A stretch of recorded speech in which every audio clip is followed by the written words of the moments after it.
नमस्कार मंडळी, मी सुप्रिया स्वागत करते एका छोट्याशा मिनी ब्लॉगमध्ये.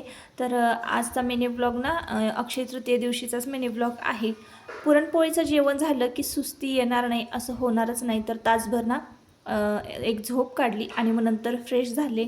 तर दुपारच्या जेवणाची जी भांडी होती ना ती घासायची राहिली होती, ती घासून घेतली. आणि आज ना काहीतरी खरेदी करण्याची इच्छा आहे. तर थोडे थोडे पैसे मी जमवून ठेवले होते. तर मागच्या वेळेस ना मी चांदीची पावलं उंबरट्यावर लावण्यासाठी आणली होती, लक्ष्मीची पावलं.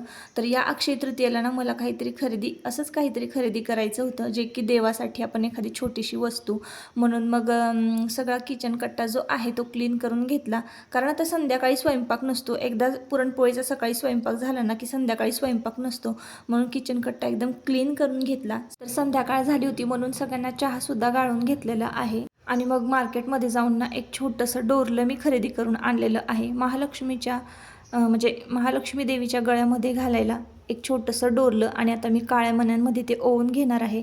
तर हे असं मी महालक्ष्मी देवीनं घातलेलं आहे. आमच्या देवघरामध्ये एक महालक्ष्मीची छोटीशी मूर्ती आहे, त्या मूर्तीला मी हे डोरलं घातलेलं आहे.